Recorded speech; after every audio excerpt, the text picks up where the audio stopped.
Okay, so now that we have our embroideries all the way finished, we've taken off all of our stabilizer off the back, we've done any trimming that needs to be done, and we're ready to start assembling our basket tote. You can go ahead and convert your machine over to regular sewing or have your sewing machine set up and ready to go.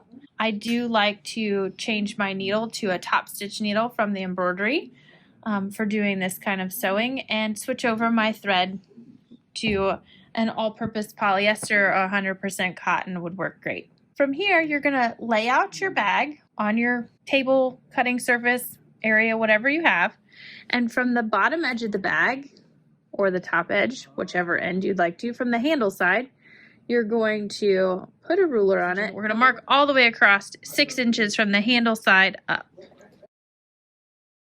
I'm just using a water-soluble pen to mark this line.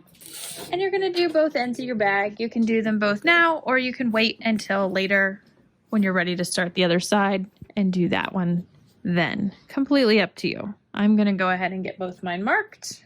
From here, we're going to fold that tote bag. We're going to work on just one end right now. So we're going to take this and we're going to fold that horizontally at that marked line with the wrong sides together. So I'm going to fold it like this, right along this line.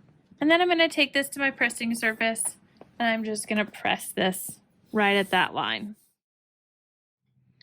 So once you've pressed this fold, you're actually going to open it back up and we're going to take this handle, we're going to flip it up, and we're going to pin it in place up to this line or that fold.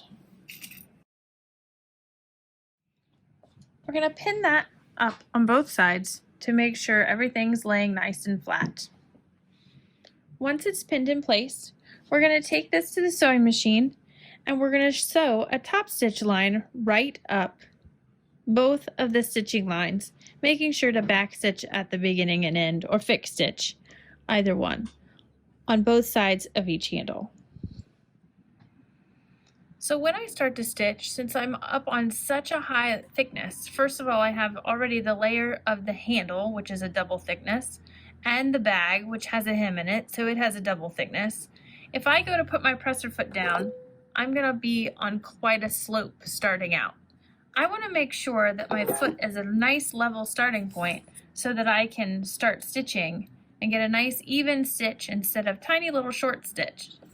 So I'm going to use my clearance plate, multi-purpose tool, hump jumper, whatever name you know it by, on the thick side, slide it in behind the needle with the opening where the needle is in the middle, right up against my fabric.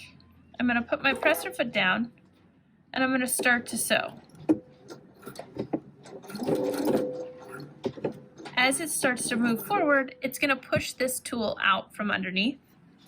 I can set it aside and I can continue on, making sure not to sew over these pins. You want to stop and pull them out along the way. If you notice, when you start to come back down this hill, you can easily do that. But if you use your tool on the shallow side in the front, it's just going to give it a little more even field to come down the hill. Now, you must stop before the needle gets to the edge of the clearance plate, or you will end up with a needle through the clearance plate. And then you just remove it and continue on. This tool is made to give you much cleaner, nicer, consistent stitching along those heavy hems, and engage my fixed stitch at the end.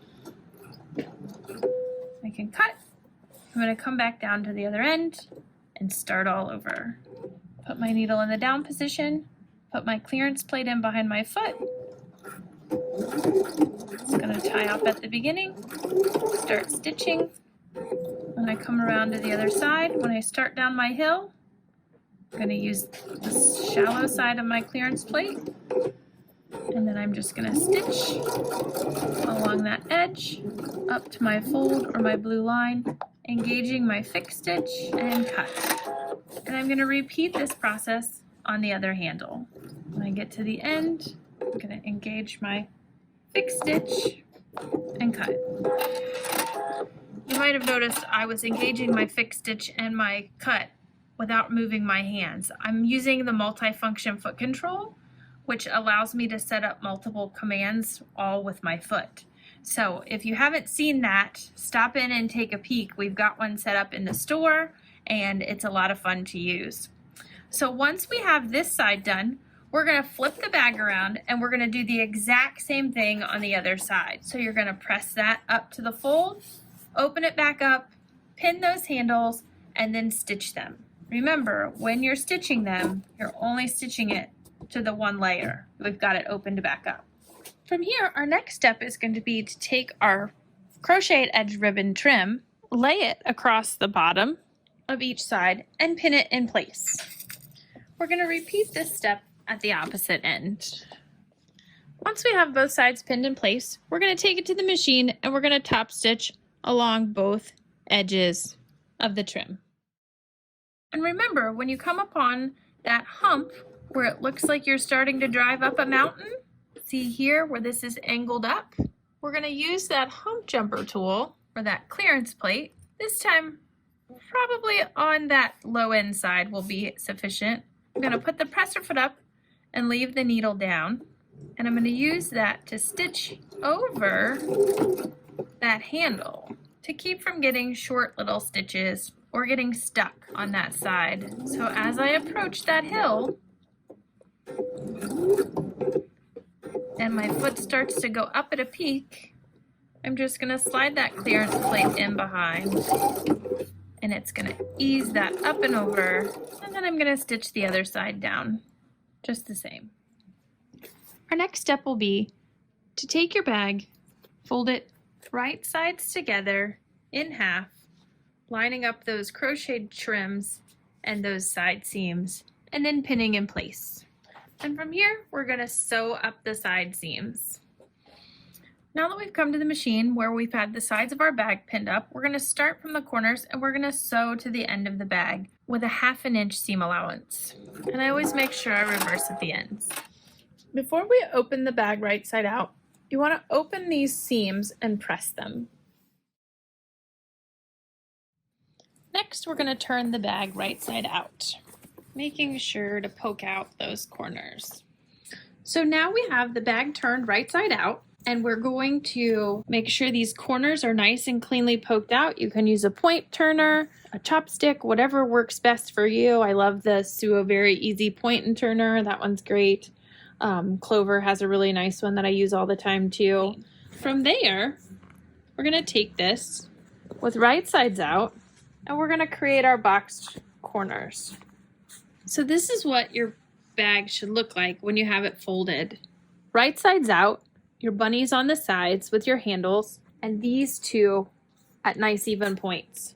From here, we're going to mark the bag so that we can create those nice even box corners for the bottom of the bag. I find the easiest way to do this is to line this up on my cutting mat, and from here, we're going to measure down 2 3/4 inches. I'm going to line that 2 3/4 inch mark up with the line on my mat so that I know it's straight across, and I'm going to mark this with my water-soluble pin again. I'm going to pick this up, I'm going to flip it over, I'm going to do the exact same thing on the other side and mark that 2 3/4. Once I have those marked, I'm going to take them to the machine and individually, one layer at a time, I'm going to sew through this line and then this line. And I'm just going to sew straight across this line. I do a fixed stitch or a tie down or a reverse at the front and the beginning. The front and the end, not the front and the beginning. That would be the same thing to make sure that doesn't come loose. And then I'm just going to flip it over and do the opposite side.